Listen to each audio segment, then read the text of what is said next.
Hi all, last വീഡിയോയിൽ നമ്മൾ എങ്ങനെയാണ് ഫോട്ടോഷോപ്പിൻ്റെ ബീറ്റ വേർഷൻ ഇൻസ്റ്റാൾ ചെയ്തത് നമ്മൾ നോക്കി. ഇന്ന് നമുക്ക് അതിൻ്റെ ഫീച്ചേഴ്സ് എല്ലാം നോക്കാം. നമ്മൾ പറഞ്ഞ മേജർ ആയിട്ടുള്ള 4 ഫീച്ചേഴ്സ് ഉണ്ട്. ആ 4 ഫീച്ചേഴ്സും ഓരോന്നായിട്ട് എങ്ങനെയാണ് ചെയ്യുന്നതെന്ന് നമുക്ക് നോക്കാം.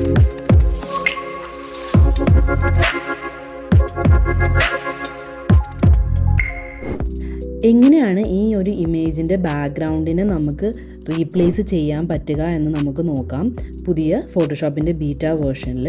അപ്പോൾ നിങ്ങൾക്ക് ഇങ്ങനെ ഒരു ടൂൾ ബാർ ശരിക്കും പറഞ്ഞാൽ കാണും. ഇനി അത് കണ്ടില്ല എങ്കിൽ എവിടെ നിന്നാണ് അത് എനേബിൾ ചെയ്യാൻ പറ്റുന്നതെന്ന് വെച്ചിട്ടുണ്ടെങ്കിൽ വിൻഡോ എന്ന് പറയുന്ന ഓപ്ഷനിലേക്ക് പോവാം.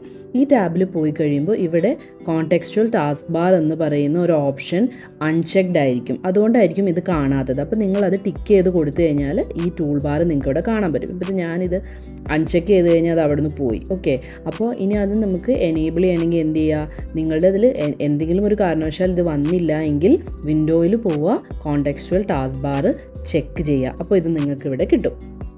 ഇതിനെ നമുക്ക് എന്ത് ചെയ്യാൻ പറ്റും, ഈ സൈഡ് ഇത് വെച്ചിട്ട് ഈ ഒരു ബാർ കണ്ടില്ലേ, ഇതിൽ നമ്മൾ മൂവ് ചെയ്യുന്നതനുസരിച്ച് നമുക്കതിന് മൂവ് ചെയ്യാൻ പറ്റും. അതിന് നമുക്കതിനെ വേണമെങ്കിൽ ഇവിടെ പിൻ ചെയ്ത് വെക്കാം. ഈ ഒരു പൊസിഷനിൽ നമുക്കിതിനെ പിൻ ചെയ്ത് വെക്കാം. അപ്പോൾ നമുക്കിനി ബാക്ക്ഗ്രൗണ്ട് ഇമേജ് എങ്ങനെയാണ് ചേഞ്ച് ചെയ്യുന്നതെന്ന് നോക്കാം. അതിന് വേണ്ടി ഈ ഒരു ടാബിൽ നിങ്ങൾ സെലക്ട് സബ്ജക്റ്റ് ക്ലിക്ക് ചെയ്യുക. സെലക്ട് സബ്ജക്റ്റ് ക്ലിക്ക് ചെയ്യുന്ന സമയത്ത് നമ്മുടെ ഈ ഒരു പെർട്ടിക്കുലർ സബ്ജക്റ്റിനെ അവർ സെലക്ട് ചെയ്യും ഓട്ടോമാറ്റിക്കലി. ഇനി നമുക്ക് ബാക്ക്ഗ്രൗണ്ടാണ് ചേഞ്ച് ചെയ്യേണ്ടത് അല്ലേ. അപ്പോൾ എന്ത് ചെയ്യണം, ഈ ഒരു സെലക്ഷൻ നമുക്ക് ഇൻവേഴ്സ് ചെയ്യണം. അതിന് വേണ്ടിയിട്ട് ഓട്ടോമാറ്റിക്കലി നമുക്ക് ഇവരൊരു പ്രീ ബിൽഡ് ആയിട്ടുള്ളൊരു ബട്ടൺ ഇവിടെ തന്നിട്ടുണ്ട്, ഇൻവേർട്ട് സെലക്ഷൻ എന്ന് പറയുന്ന ബട്ടൺ. ഈ ബട്ടൺ ക്ലിക്ക് ചെയ്തിട്ടുണ്ടെങ്കിൽ നമ്മുടെ ബാക്ക്ഗ്രൗണ്ടിനെ സെലക്ട് ചെയ്യും. ഓക്കെ, ഇനി നമുക്ക് എന്താ ചെയ്യേണ്ടത്, നമുക്ക് വേണ്ട പ്രോംപ്റ്റ് റൈറ്റ് ചെയ്യുക, നമുക്ക് വേണ്ട ഇമേജിനെ ജനറേറ്റ് ചെയ്യാൻ വേണ്ടിയിട്ട്.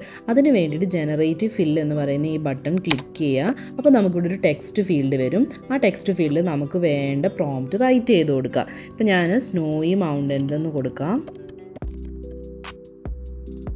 ജനറേറ്റ് ബട്ടൺ ക്ലിക്ക് ചെയ്യാം. ഇതിൽ ശ്രദ്ധിക്കേണ്ട ഒരു കാര്യം, നിങ്ങൾക്ക് ഒരു ആക്റ്റീവ് ആയിട്ടുള്ള ഇൻ്റർനെറ്റ് കണക്ഷൻ വേണം. ഫോട്ടോഷോപ്പിൻ്റെ ബീറ്റ വേർഷൻ വർക്ക് ചെയ്യണം, ഈ ജനറേറ്റീവ് ഫില്ലൊക്കെ വർക്ക് ചെയ്യണമെങ്കിൽ ആക്റ്റീവ് ആയിട്ടുള്ള ഒരു നെറ്റ് കണക്ഷൻ ഇല്ലെങ്കിൽ ഇത് വർക്ക് ചെയ്യില്ല. അപ്പോൾ ആ കാര്യം ഒന്ന് ശ്രദ്ധിക്കുക. അപ്പോൾ നമുക്കിവിടെ നോക്കിക്കഴിഞ്ഞാൽ 3 ഇമേജസ് ജനറേറ്റ് ആയിട്ട് വരും. ഇപ്പോൾ ഈ ആരോ ബട്ടൺ ക്ലിക്ക് ചെയ്താൽ 3 വേരിയേഷൻസ് അവർ നമുക്ക് കാണിച്ചു തരും ജനറേറ്റ് ആയിരിക്കുന്നതിൻ്റെത്. ഈ റൈറ്റ് ഹാൻഡ് സൈഡിൽ ഇവിടെ പോയി കഴിഞ്ഞാലും നിങ്ങൾക്ക് 3 വേരിയേഷൻസ് ഏതൊക്കെയാണെന്നുള്ളത് കിട്ടും. ഓക്കെ, അപ്പോൾ നമുക്ക് ഞാൻ ഈ ഒരു വേരിയേഷനെ ചൂസ് ചെയ്യാം. അപ്പോൾ നമുക്ക് 3 വേരിയേഷൻസിനെ കിട്ടി. ഇങ്ങനെയാണ് നമുക്ക് ബാക്ക്ഗ്രൗണ്ട് ഇമേജ് ജനറേറ്റ് ചെയ്യാൻ പറ്റുന്നത്. ഇനി നമുക്ക് എങ്ങനെയാണ് ഇമേജസിനെ എക്സ്റ്റെൻഡ് ചെയ്യുന്നതെന്ന് നമുക്ക് നോക്കാം. ഇമേജസിനെ എക്സ്റ്റെൻഡ് ചെയ്യാൻ വേണ്ടിയിട്ട് നമ്മൾ ഫസ്റ്റ് ഈ ക്രോപ്പ് ടൂള് ചൂസ് ചെയ്യുക. ക്രോപ്പ് ടൂള് ക്ലിക്ക് ചെയ്തതിന് ശേഷം ഈ ലെഫ്റ്റ് ഹാൻഡ് സൈഡിലേക്കും റൈറ്റ് ഹാൻഡ് സൈഡിലേക്കും എന്തോരാണോ നമുക്ക് വിഡ്ത്ത് വേണ്ടത് അത് നിങ്ങൾ സെറ്റ് ചെയ്ത് കൊടുക്കുക. അത് സെറ്റ് ചെയ്തതിന് ശേഷം നമ്മുടെ ഈ റെക്റ്റാങ്കുലർ മാർക്ക് യു ടൂളിലേക്ക് വരാം. Rectangular marquee tool select ചെയ്തതിന് ശേഷം നമുക്ക് വേണ്ട ഇമേജ് എക്സ്റ്റെൻഡ് ചെയ്യാനായിട്ടുള്ള ഏരിയനെ നമ്മൾ സെലക്ട് ചെയ്ത് കൊടുക്കാം. ഓക്കെ, ഞാനിപ്പോൾ ഈ ഏരിയനെ സെലക്ട് ചെയ്ത് കൊടുക്കുകയാണ്.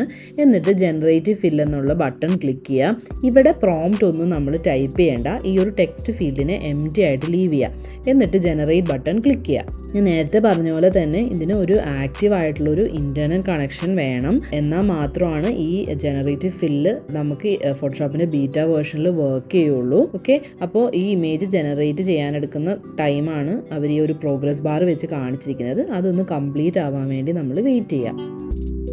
ഓക്കെ, ഇപ്പോൾ നമുക്ക് ലെഫ്റ്റ് ഹാൻഡ് സൈഡിൽ ഇമേജിനെ എക്സ്റ്റെൻഡ് ചെയ്ത് തന്നിട്ടുണ്ട്. അപ്പോൾ ഇവിടെ നിങ്ങൾ നോക്കിക്കഴിഞ്ഞാൽ കാണും ഇതിനും അവർ നമുക്ക് 3 ഡിഫറെൻറ്റ് വേരിയേഷൻസ് തന്നിട്ടുണ്ട്. ക്ലിക്ക് ചെയ്ത് നോക്കിക്കഴിഞ്ഞാൽ പല ഓപ്ഷൻസ് നമുക്ക് വേണ്ട രീതിയിലുള്ള ഓപ്ഷൻസ് തന്നിട്ടുണ്ട്. നമുക്ക് വേണ്ട ഓപ്ഷൻസ് ഏതാണെന്ന് വെച്ചാൽ അതിൽ നിന്ന് ചൂസ് ചെയ്യാം.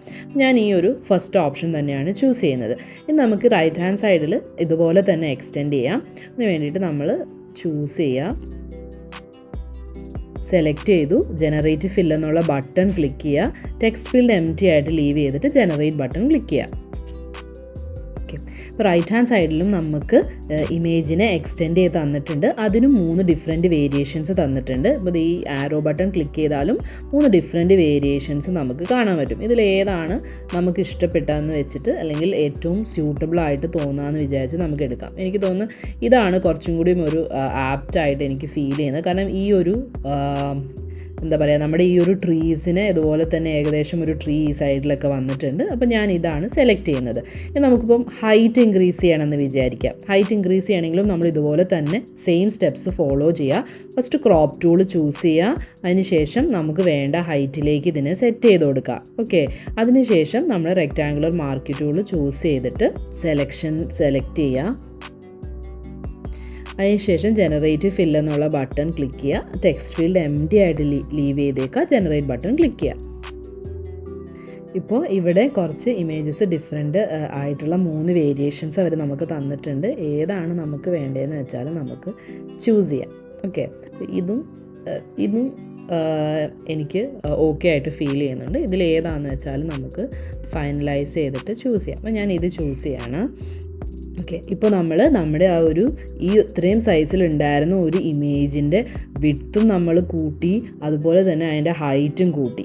ഓക്കെ, അപ്പോൾ ഇങ്ങനെയാണ് ഇതിൻ്റെ ഇമേജസ് എക്സ്റ്റെൻഡ് ചെയ്യുന്നത്. ഈ രീതിയിലാണ്. അടുത്ത വീഡിയോയിൽ നമുക്ക് ഒബ്ജക്ട്സുകളെ എങ്ങനെ ആഡ് ചെയ്യാമെന്നുള്ളതും അതുപോലെ തന്നെ ഒബ്ജക്ട്സുകളെ നമുക്ക് എങ്ങനെ റിമൂവ് ചെയ്യാമെന്നുള്ളതും നോക്കാം.